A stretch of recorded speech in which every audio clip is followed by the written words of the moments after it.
On est retour, nous sommes de retour pour l'épisode 6 de The Last of Us, l'avant-dernier épisode de la saison 2. Hormis l'aspect Ellie, à la fois gamine mais à la fois mature quand elle voit des corps, etc., qui est un peu en contradiction, l'épisode 5 était bien. Là j'attends de l'épisode 6 beaucoup de choses, puisque ça a l'air d'être un épisode totalement flashback. Donc j'espère qu'on va avoir de l'inédit, on va très certainement avoir tout ce qui touche à Eugene, en plus des scènes flashback reprises adaptées du jeu, on va avoir de l'inédit, donc j'ai hâte de voir ça. Et je vous invite à me rejoindre sur Twitch si ce n'est pas déjà fait, j'ai fait des lives 5 soirs par semaine. Enchaînons directement sur la réaction, on se retrouve après pour la partie critique et avis, différence et tout par rapport au jeu. A de suite, allons-y. He's gonna beat the shit out of me. I said it'll be. C'est Joel et Tommy quand ils sont petits? The fuck? Mais non. Oh là là, 1983. Putain, on parlait de choses inédites et hop, direct. Mais what the fuck?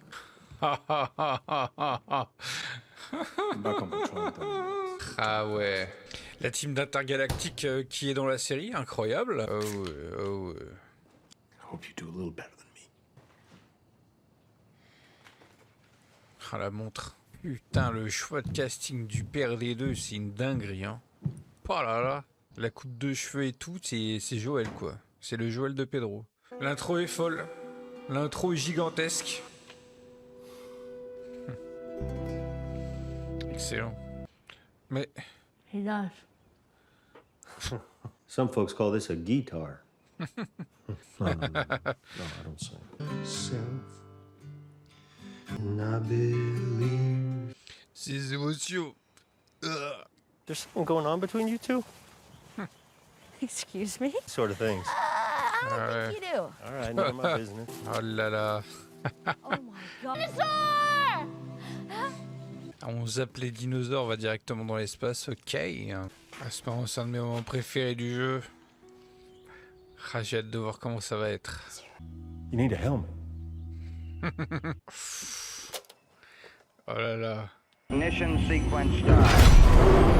6, 5. Excellent, excellent. Putain, lui aussi, il a des armes, j'ai des armes, et putain, c'est quoi ce bordel? C'est magnifique.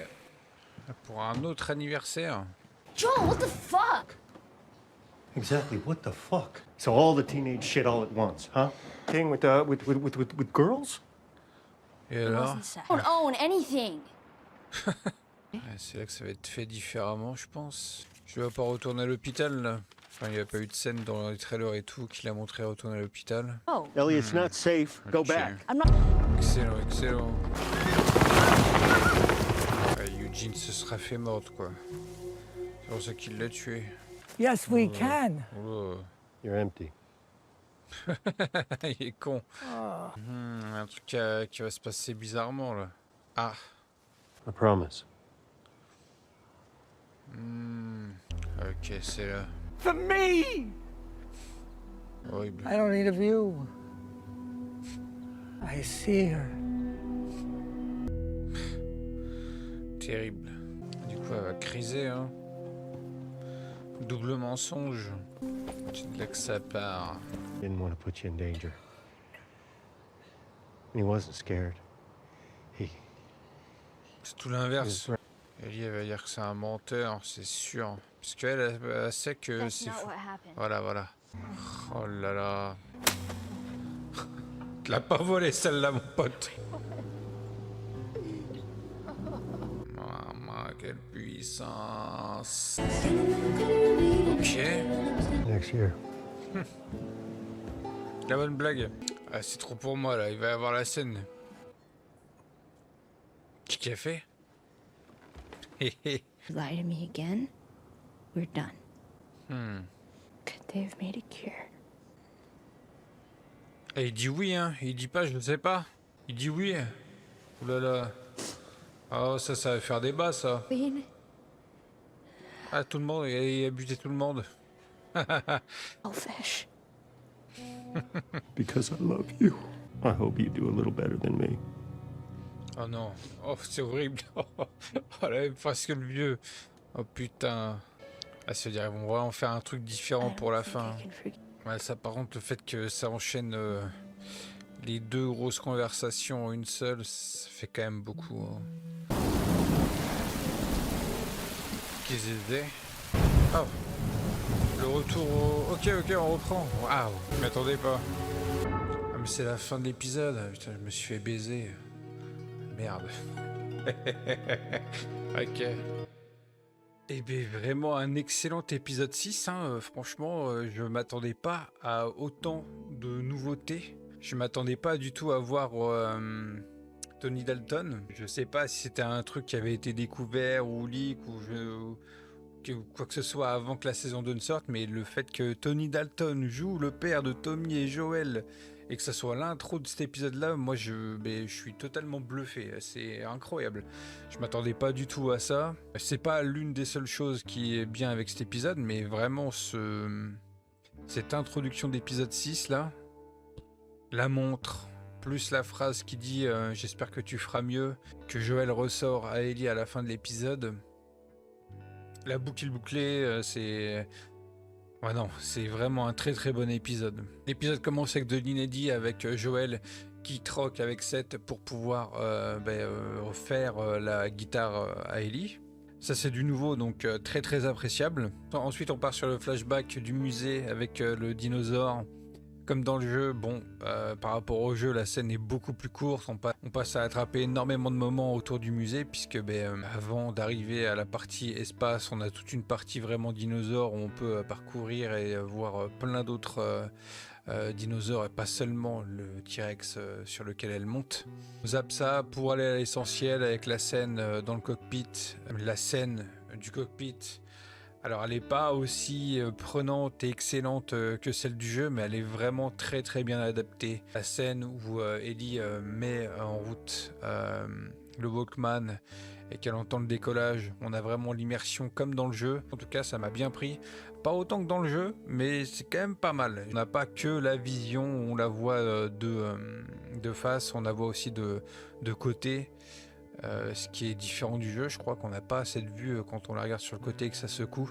En plus on finit cette scène flashback avec le coup du regard sur les lucioles d'Ellie qui du coup fait écho au mensonge, et que c'est à partir de là que avec les flashbacks on va commencer de plus en plus à rentrer là-dedans sur ce sujet-là. Bon, même si au final c'est quand même assez différent du jeu et que j'ai pas trop compris pourquoi ils ont tout mélangé sur la dernière, on va y revenir, mais à partir de là, on commence là-dessus, quoi. Les 1 an encore plus tard, avec la scène où Ellie fricote avec Kate, je crois que c'était Kate qu'elle s'appelait, je sais plus, dans l'épisode 1. Bref, très très très marrant cette scène. Et ce qui est assez choquant, entre guillemets, c'est que Joel, il a un peu une réaction horrible par rapport au fait que Ellie fréquente des filles. Et que du coup, c'est cette phrase qui, ensuite, dans le regard d'Ellie, fait que Ellie veut avoir son propre espace et veut se barrer. Mais Joel, malgré ça, il a quand même une bonne réaction derrière en lui disant que il va s'occuper du garage et faire en sorte qu'elle puisse aller vivre là-bas. Mais j'avoue que assez surpris que le personnage de Joel réagisse aussi froidement, aussi bêtement, en mode tu fréquentes des filles, enfin... Pour le coup, c'est assez bizarre qu'ils aient choisi cette réaction-là par rapport à Joel dans la série. Ça fait pas très woke, les gens ils vont pas pouvoir se plaindre de ça. Merde, ils vont pas pouvoir dire que Joel est woke. Mais non, putain, il a une réaction d'homophobe, horrible.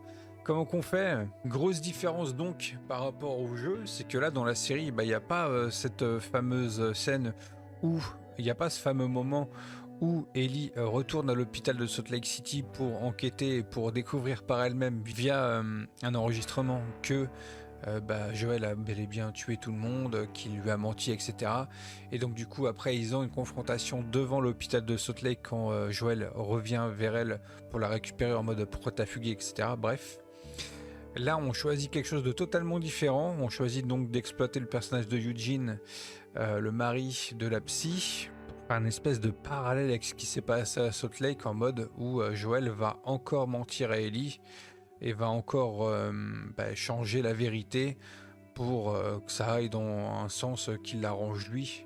Je dois avouer que c'est quand même assez particulier dans le sens où je comprends pas trop pourquoi ils ont fait ce choix sur Joel de vouloir absolument tuer ce gars-là alors que il avait le temps d'au moins pouvoir dire au revoir à sa femme avant de partir. Ok, Joël suit les règles, etc. Il y a des règles, ok, mais tu vois bien que il aurait très bien pu passer outre. En tout cas, du coup, il y a ce parallèle du mensonge qui fait que Ellie le laisse pas mentir à la femme de Eugene et que celle-ci lui fout une grosse torgnole dans sa gueule, ce qu'il mérite.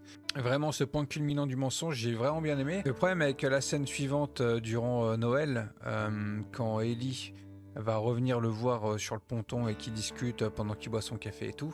Le problème avec cette scène-là, c'est que dans le jeu, cette scène arrive à la fin en fait, à la toute fin, où on se rend compte que Ellie et Joël ont cette discussion avant que Abby ne débarque le jour suivant et qu'il se passe ce qui doit se passer, quoi. Bref, normalement cette scène-là, elle arrive à ce flashback arrive à la fin du jeu pour qu'on prenne conscience de ça et que qu'on ait cette scène-là et que ça te met une claque, quoi. Là, le truc, c'est que la série brûle cette scène-là pour faire un mélange de la scène de Salt Lake City où Ellie retourne à l'hôpital avec celle-ci, enfin faire ce mélange-là des deux scènes où à la fois elle lui demande de lui dire la vérité sur Salt Lake City, de pas lui mentir, sinon voilà quoi. Et à la fois elle a la réaction qu'elle a dans le flashback final du jeu en mode ok, t'as fait ce que t'as fait.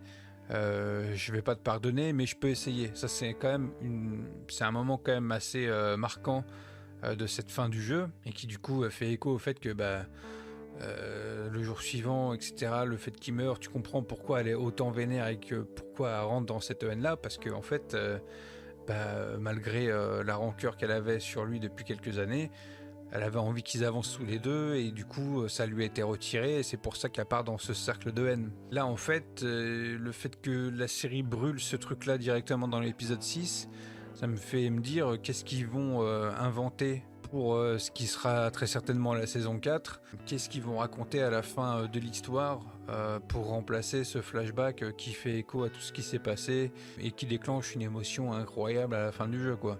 Hormis ces petits aspects-là que je trouve quand même beaucoup mieux amenés dans le jeu, l'épisode reste quand même très très bon. Mais c'est vrai que sur cette scène-là qui a un peu le mélange des deux du jeu, je trouve que ça marche pas du tout aussi bien que dans le jeu. Après, encore une fois, ça c'est un truc de joueur, je pense.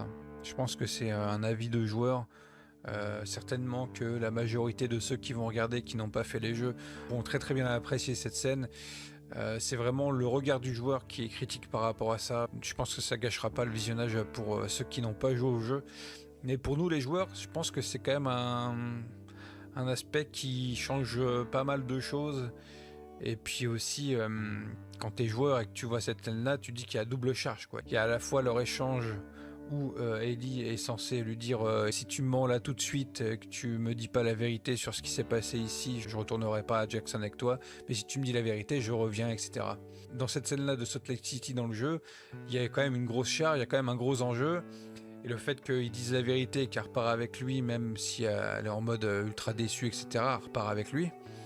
Et en fait, c'est à partir de là où elle mange la vérité en face, mais qu'elle doit quand même rester avec lui parce qu'elle lui a dit qu'elle resterait avec lui s'il lui dit la vérité. Il y a toute cette rancœur qui dure jusqu'à la scène flashback finale où on voit qu'ils ont réussi un peu à briser la glace autour du sujet et qu'elle est prête à essayer de lui pardonner. Et le fait d'avoir ces deux choses-là dans la même scène, je trouve que ça marche pas. Et c'est dommage, je trouve qu'ils auraient quand même gagné à séparer les deux conversations en deux flashbacks comme dans le jeu. Il y aurait eu un effet progressif qui fait que la scène flashback finale a autant de sens. Là, c'est vraiment mélanger les deux. Je trouve que ça marche pas. Mais bon, du coup, l'épisode est quand même excellent. Je suis surpris. Hormis les changements un peu négatifs comme là, pour le reste, c'est très bon. C'est un bon épisode. Donc du coup, on sait que pour l'épisode final, on va avoir la conclusion que j'imagine à peu près, avec j'espère le gros cliffhanger dont j'ai pu parler dans mes analyses et théories sur les trailers. Donc, très hâte de voir l'épisode final la semaine prochaine. Je vous invite à venir en commentaire pour me donner votre avis sur l'épisode, ce que vous avez aimé, ce que vous n'avez pas aimé, Qu'est-ce que vous avez chopé comme différence par rapport au jeu, qui vous déçoit ou qui vous plaise. Je vous invite également à me rejoindre sur Twitch, encore une fois. Tokai Live sur Twitch, je live 5 soirs par semaine. Sur ce, je vous dis à la semaine prochaine pour la conclusion de cette série de réactions et critiques avec le dernier épisode de la saison 2 de The Last of Us. Ciao.